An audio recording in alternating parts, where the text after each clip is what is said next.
Okay, hello. I would like to introduce Maria Grinung. Maria Grinung is a Lithuanian artist, intermedia artist. At the same time, she is a performer, curator, and the director of Summit Center of Contemporary Art in Karasjok in Norway.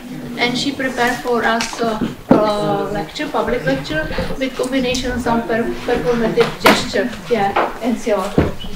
Thank you so much for introduction. I have been here now for a few days and I recognize some of the faces. It's so nice to see you again. This lecture now will take format more of a performance lecture as such, and I hope it's okay for this later evening time. I would like to give you, I have brought with me some catalogs about my work. Maria Grinuk in the Arctic North is because I'm now living in the Arctic North, but I am from the Baltic countries, so basically the catalogs are for you if you want to keep them. They are yours. I don't have a lot of them, but that's the thing with travels, with long distance travels, and there are also some contact information for me. So I'm just sending to the colleagues, and since I'm living in the Arctic North, what is the thing that I will remember when I leave this magnificent part of the world is the skies. There is no skies like in the Arctic. And one technique which responds mostly to the impression of seeing the sky is the aquarelle. So I have never been working with aquarelle before coming to the Arctic North, but now I have some skies up there reflected in the postcard. So they are also yours. Please keep if you like them. If you don't like them, pass to your colleagues. And my contact information is in them.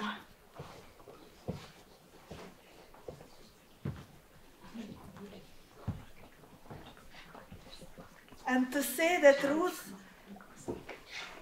witnessing the Arctic skies can be very different in different moments. I have made the thought or encouragement for myself to work late evenings, because when I come out of my workplace in the late evening, I have the gift. I take it as a gift. Aurora Borealis is coming up in the sky on my way home from the Summit Center for Contemporary Art, where I work Monday to Friday, hoping to see the miracle of the sky, the Northern Lights, specifically when we are preparing exhibitions and when we are staying longer evenings of installing. Then Aurora Borealis is, I would say, almost guaranteed in the frosty evenings. But now the night skies are like this almost for the same amount of time as here in Ustye nad Labem. We have the day and night time almost similar hours as here. Anyway, the winter have been dark. The December, January have been dark, and the light was coming only from 12 to 2 o'clock. Not that black dark, but more blue dark, the blue day. And when we are coming into the period of summer, we will not see darkness anymore, and the sunshine will look upon us 12 o'clock at night, 2 o'clock at night, 4 o'clock at night. I'm taking summer vacation on that time.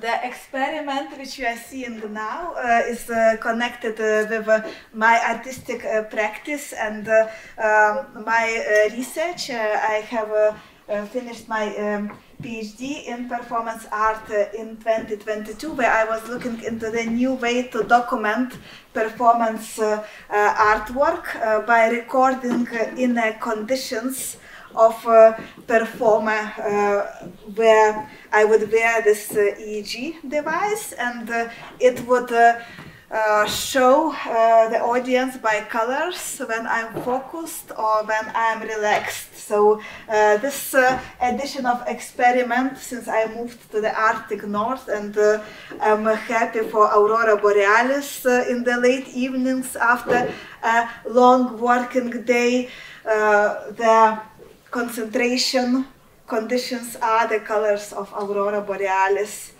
and relaxation conditions are corresponding with the night sky. But now we will move into something other.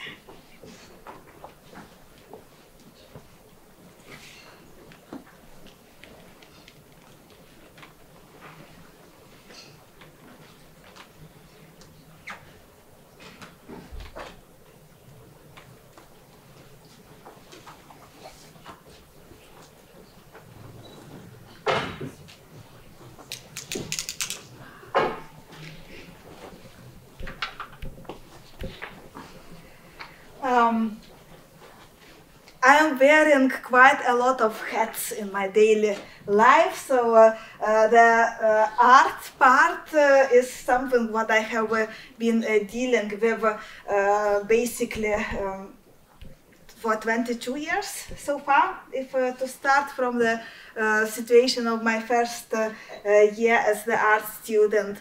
And I'm working as well in the role of curator, art manager, and researcher. And these are the roles I'm taking on daily. So today's lecture is performance lecture, but is also looking into these different aspects of my work. I would frame it as artpreneurship. And what I mean by that, I will explain on the way. You might be curious if artists can work otherwise than being this artpreneur. Today maybe we cannot survive as artists not having many hats, but well, that's our reality. So I will share some situations from my life, and I hope that it can be of inspiration to different other artistic practices, because we do function like that, right? We get inspired by each other also on the daily basis. How can we create if we are not inspired by each other's presence? Or I do believe we function like that as artists.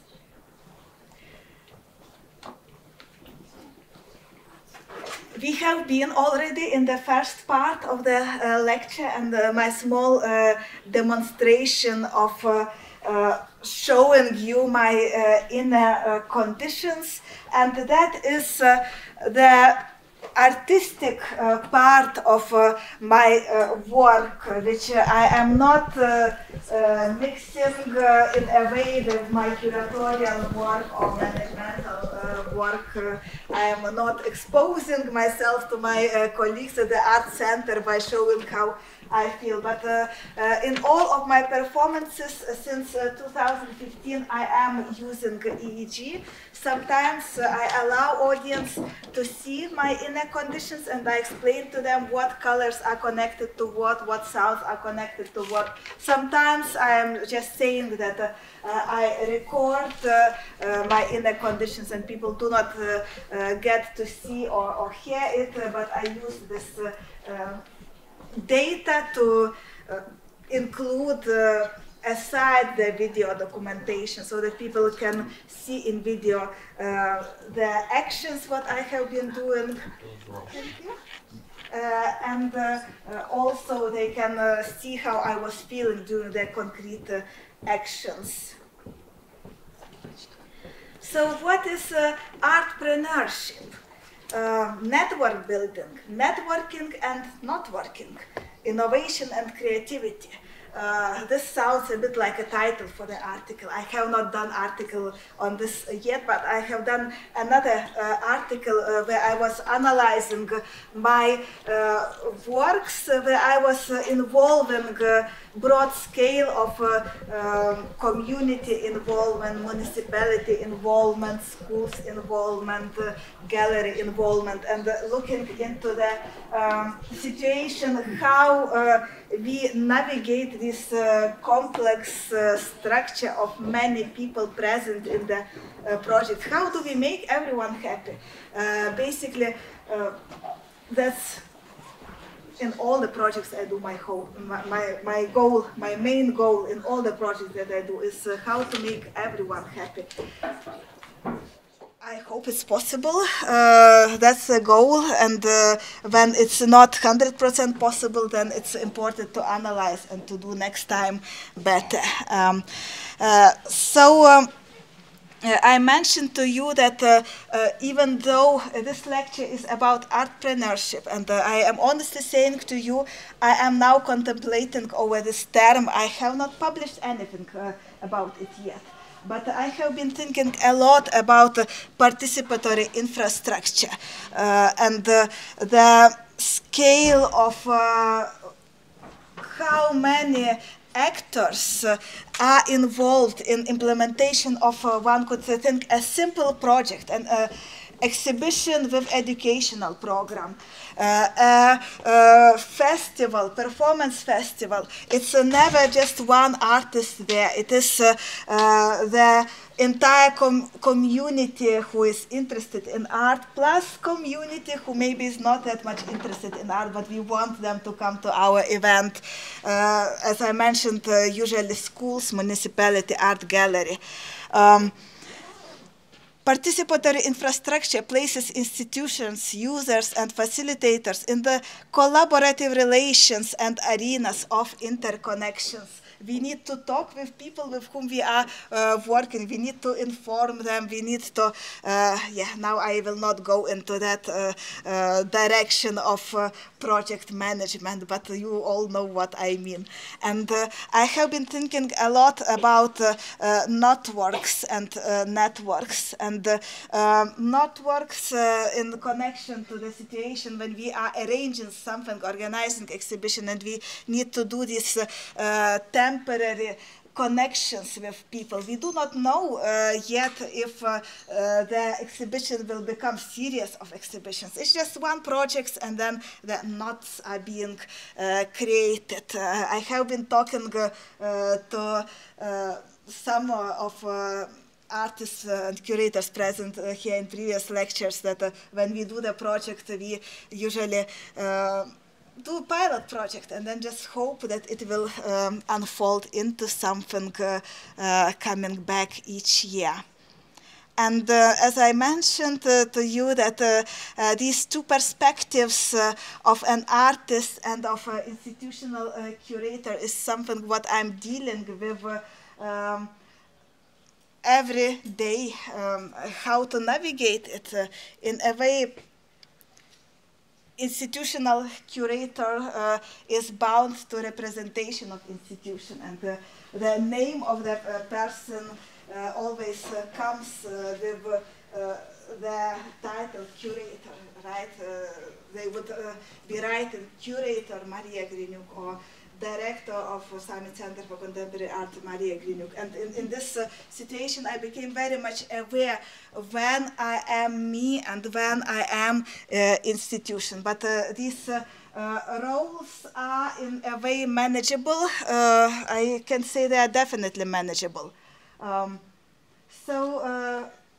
The one you can see here, collage, is from Supermarket Art Fair edition of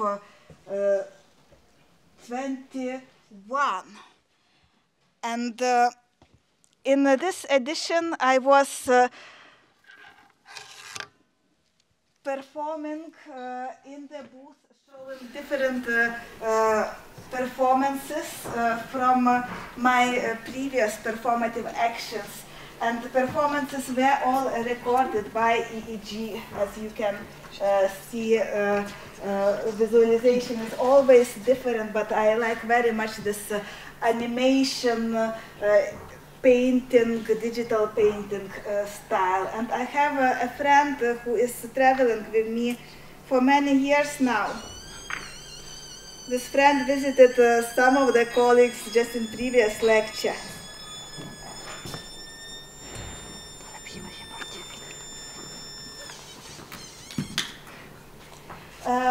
This friend was on my costume here. It's an object in the shape of paprika, where the light charge of electricity goes through the body, creating the sound, but it is also the object which invites people to be together and performatively to collaborate on creating the sound together. So we did a small experience just in the previous lecture where we saw that actually many people can be connected by hands and create sound on each other. So is this little friend the metaphor for not working, making knots to have the artwork be done and implemented and the sound come? Maybe. I was not thinking previously about this object as the metaphor for not working, but it might be that it is. And the other image is from Sami Center for Contemporary Art, where I work as a director, but I have many roles there. Director in this institution is also a curator, manager of the projects, manager of everyday functionality of the art center. So as a performance artist, I could not resist starting to do some performance workshops for the kids and with the kids. This is from Summer 2022, where we together with the kids tried to explore how performance can be the method for mediating the content of the artwork. So kids would interpret the artworks by movement. And in this case, you can see how musicians are interpreting artworks by creating and performing the music piece at the exhibition opening. And when we are inviting musicians or performers to be present at the art center in the context of an exhibition, it is never just random connection, never.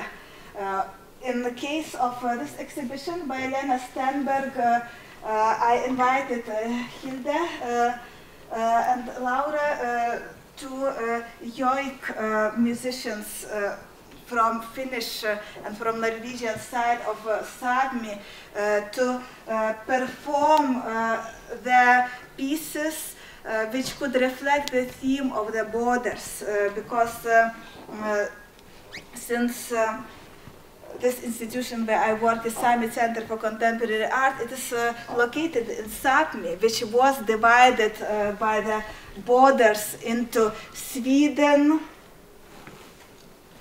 Finland, Norway, and Russia.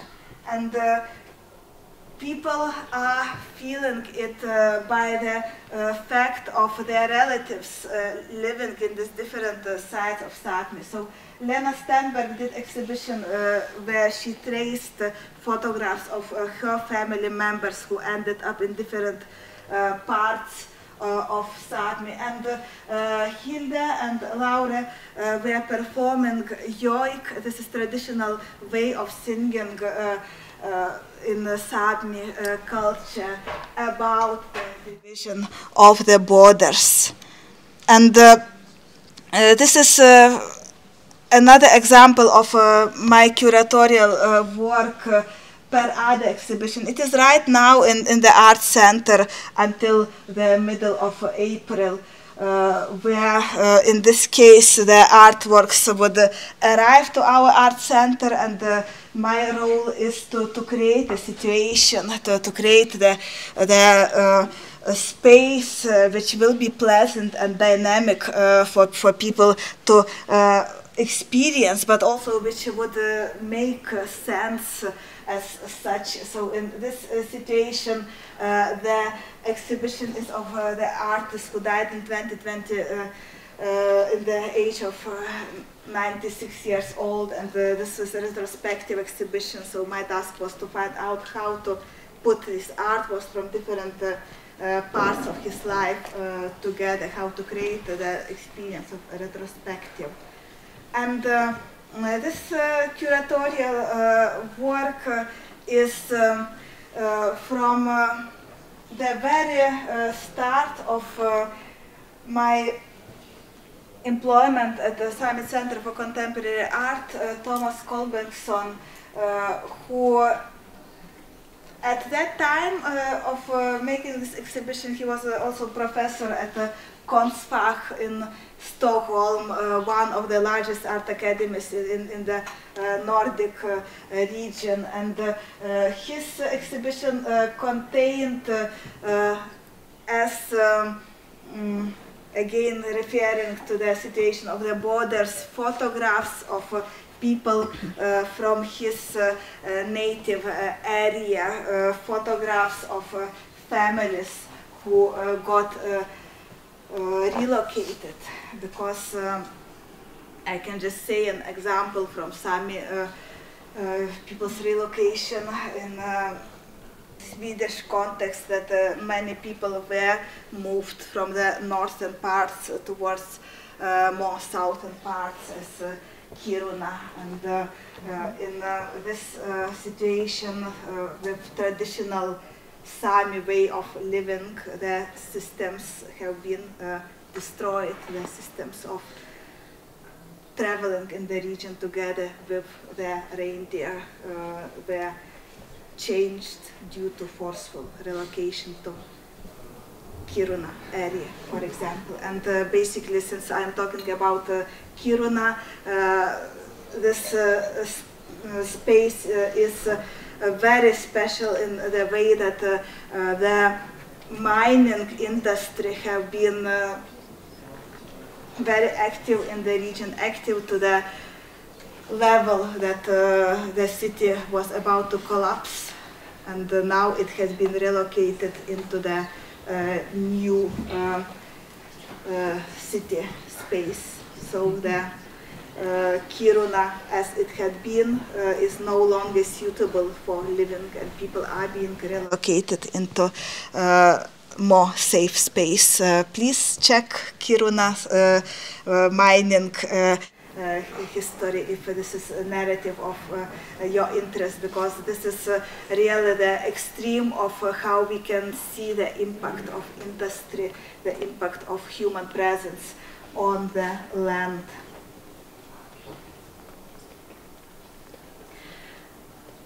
Since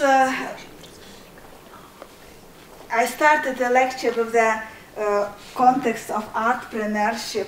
In the institutional context, artpreneurship is always with the name of institution, with representation of institution. Each time when something is planned, is not me as individual planning something, it's me as institutional planning something. But again, I avoid being institution all the time. I prefer having the balance of institution and an artist. So I will show something again of the larger scale projects that I have been working on and thinking through the lens of performance artists, exploring technology. This is year 21.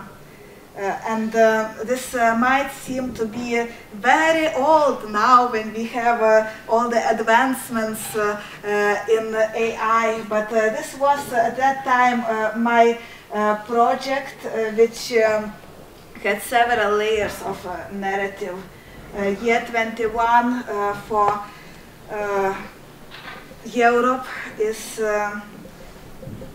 the year when many changes have been in our consciousness. I have been working in the volunteer center which was sending clothes and shoes and different supplies to Ukraine, and there have been all these shoes that did not have a pair. So my thought was that they need to come into the art sphere, these shoes, and speak of the loneliness as such, speak of the insecurity as such. I have mentioned the word of relocation, the term of relocation in connection to Sami culture, but the term of relocation is always having the hidden stories behind and the amount of pain behind. And this particular performance was larger scale performative work in the festival organized by Holufgård Artist Residency in Odense in Denmark, and there I merged this existence of the shoes into the costume, but also existence of the site-specific narrative of this Holufgård situation where the old manor have been and the stories have been circulating there connected to the past. So I would create with the help of AI narrative which would combine present and past into one story, and this narrative would be my script of performance. Together with this, the bats have been always inhabiting the area as these permanent inhabitants who are living there and carrying maybe the story of present and past. Or in my interpretation in this performance, the bats were carriers of the stories. So I would ask help of AI to create the bat flags, and the bat flags are here becoming as the stimuli for my rethinking of the same bats through drawing, and then drawing would become the ornament which I would print through the means of silk screen. So translation into media. I am fascinated over involvement of technology, and I'm fascinated over AI and what happened so far in this development of artificial intelligence. But again, for me, this year 21 was interesting moment. Now we can do everything we want with AI. So that's already now a bit of old news, so to say. And that the narrative was available for people through these codes, so these stories which were created by AI and performed, they were available for people to listen for a longer time. And another situation which I want to share with you is my performances which I do in the art fairs, and this is a supermarket art fair, the last edition, where I would create the sounds from the instrument using the bread. The Swedish bread here. I have done some experiments with bread from Nordic context, polar bread, also bread from Lithuania, Latvia, and this is interesting that bread is having very different connection with my instrument which I developed. Well, the secret is that my instrument will not play if there is no humidity inside. So of course the bread produced in Antwerp or in those areas which has a lot of air, it would not function. These bread experiments are work in progress for me, and when I work with my projects, it has always the durational scale. It's never just a project starting and ending in 1 year. It has not happened lately that my projects are just 1 year. It starts somewhere and then it goes and goes and goes. As with EEG device, I'm working with it since 2015. And accordingly to the Erving Goffman's theories, there is front stage and backstage in the organizational work, in artpreneurship.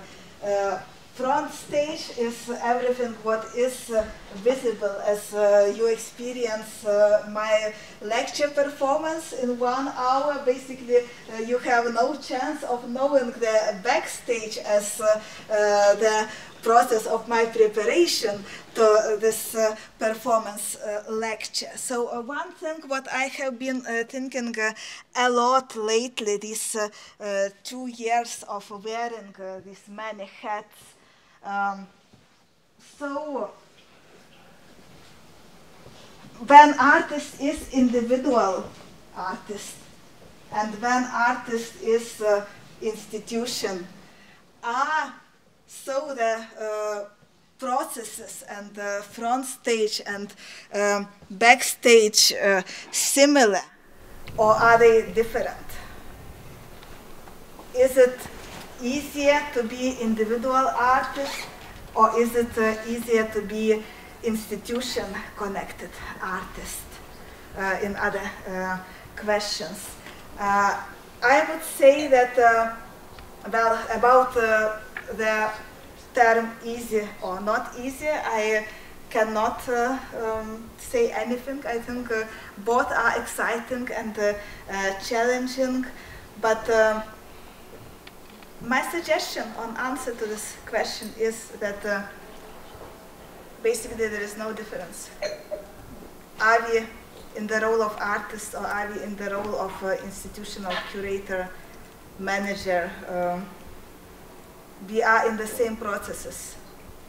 We are in the same processes. We are looking for people with whom we can talk. We are looking for institutions where work people with whom we can talk, and we can see how miracles can happen. And sometimes small miracles. The exhibition opens. Isn't it a small miracle? Or maybe it's a huge miracle. And I would think that with this lecture now coming to the last part of it, I would encourage everyone to be curious, to be open, to look for and to find friends, people with whom you can talk and people with whom you can create big and important things. Be it not working as making the knots as one would think temporary connections. Well, one never knows when the process of making knots can become the longitudinal, long-lasting project, long-lasting friendship, long-lasting collaboration. One never knows. So with wishes of curiosity, wonderful evening for everyone, and beautiful projects which are changing the world in big scale or smaller scale, it doesn't matter. Thank you so much for your attention.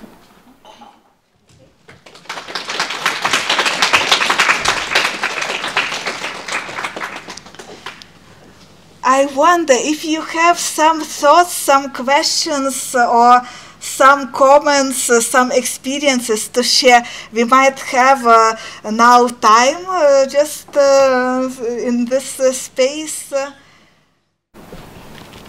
Yes? I was wondering if you tried your device and visualization in some more extreme situations, just to find out like the limits. Now, in the situation when you can be scared of watching horror movie, or you hug someone you love, like have you tried this, or you keep it for like the lecture field and public speech? Yeah, so far it had been performance, conference situations and lecture situations, but you won't believe how scared I was once to come on the stage at the conference in Torun in Poland, and I did not think that I was so scared, but when this device started to blink and look like the white and light colors are completely overcoming the screen, then I was thinking I need to work with myself. I really need to not to feel like this when I come on the stage. So it did have some pedagogical effect on me, that I could see where I can work a little bit with myself. But with my research, the intention was never to train up to be able to do something. It was always the intention more to see and to test. But thank you. It would be very interesting as an experiment on Halloween, maybe this the house where something unexpected happened. It could be very, very interesting actually to test some extreme situations. Like I have terrible feeling of fear of heights. I cannot install myself exhibitions, basically. I even cannot climb up the stairs, so that could be the situation where it would be interesting to see what happens in the head. Any other thoughts? Or